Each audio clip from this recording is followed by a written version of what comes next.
राधे राधे, जय श्री कृष्णा। मैं सीमा सिंह बड़ों को चरण स्पर्श, छोटों को प्यार और बराबर वालों को नमस्कार करती हूँ।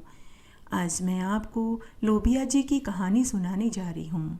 सभी कहानियों के साथ में अगर लोबिया जी की कहानी न सुनी जाए तो व्रत का फल नहीं मिलता। सभी व्रतों में, चाहे कार्तिक मास हो, वैशाख मास हो, सावन मास हो, पुरुषोत्तम मास हो, माघ मास हो, सभी व्रतों में और सभी कहानियों के साथ में अगर लोबिया जी की कहानी नहीं सुनी जाती है तो व्रत का पूरा फल प्राप्त नहीं होता। अगर संपूर्ण मास में स्नान किया है, व्रत किया है, महात्म्य सुने हैं और अगर लोबिया जी की कहानी नहीं सुनी जाती है तो व्रत का संपूर्ण फल प्राप्त नहीं होता।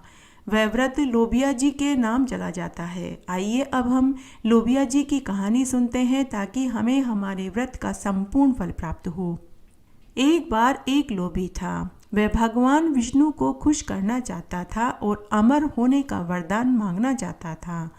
उसने 12 साल तक कठोर तपस्या करी। 2 साल जमीन के अंदर रहकर तप किया। बाद के 2 साल जमीन पर एक टांग पर खड़े रहकर तप किया। उसके बाद जल में समाधि लेकर तप किया और अगले 2 साल सिर उल्टा करके कठोर तप किया। उसके बाद अग्नि जलाकर बीच में बैठकर तप किया। बाद के 2 साल में कंदमूल फल खाकर तप किया। फिर 2 साल वह सूखे पत्ते खाकर तप किया और अंत में वह अन्न जल त्याग दिया और मात्र हवा पीकर ही वह कठोर तपस्या करता रहा। एक दिन भगवान विष्णु उस लोबिया की तपस्या से प्रसन्न हो गए, लेकिन वरदान देने से पहले भगवान विष्णु उसकी परीक्षा लेना चाहते थे। तब भगवान विष्णु ने उस लोबिया के पास में हीरे की अंगूठी गिरा दी। लोबिया की नज़र जैसे ही उस हीरे की अंगूठी पर पड़ी तो उसके मन में लालच आ गया। उसने चारों तरफ इधर उधर नजरें घुमा कर देखा, उसे कोई दिखाई नहीं दिया। तो उसने उस अंगूठी को अपने पाँव के नीचे छुपा लिया। थोड़ी देर बाद भगवान विष्णु उसके पास आकर प्रकट हो गए। भगवान विष्णु ने लोबिया से कहा कि अरे ओ लोभी, तूने 12 साल तक तप किया। तब वह लोभी बोला कि हे प्रभु, इसमें कोई संदेह नहीं है। तब भगवान विष्णु बोले कि अरे लोभी, तू अपना पाँव उठा। तेरा 12 साल तक किया गया तप व्यर्थ हो गया। जब लोभिया ने पाँव उठाया तो उसके पाँव के नीचे से हीरे की अंगूठी निकली।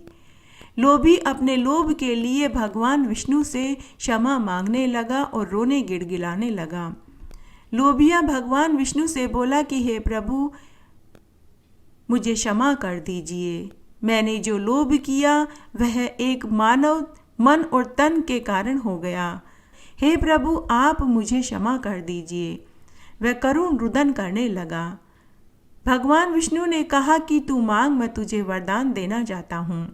लोभिया ने कहा कि हे प्रभु, आप मुझे अमर कर दीजिए। भगवान विष्णु बोले कि मैं तुझे अमर होने का वरदान तो नहीं दे सकता, लेकिन मैं तुझे यह वरदान देता हूँ कि जब महिलाएं कार्तिक, वैशाख, माघ, पुरुषोत्तम मास और सावन मास के पूरे माह व्रत स्नान करेंगी, महात्म्य सुनेंगी, उसके साथ में अगर वे तेरी कहानी नहीं सुनेगी तो उनके व्रत का फल तुझे मिलेगा। विष्णु भगवान आगे लोभिया से बोले कि अरे लोभिया, अगर महिलाएं कोई सा भी व्रत करें, चाहे वह एकादशी हो, बुधवार हो, पूनम, प्रदोष, अमावस्या हो, व्रत करने के बाद तेरी कहानी नहीं सुनेंगी तो तुझे उनके व्रत का फल मिलेगा।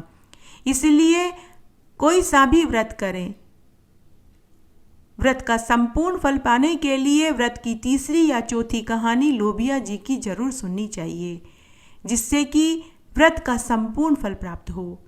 इस तरह आज मैंने आपको लोबिया जी की एक पौराणिक कहानी सुनाई। इसलिए सभी व्रतों में, सभी कहानियों और महात्म्यों के साथ लोबिया जी की कहानी जरूर सुननी चाहिए। इससे व्रत का संपूर्ण फल प्राप्त होता है।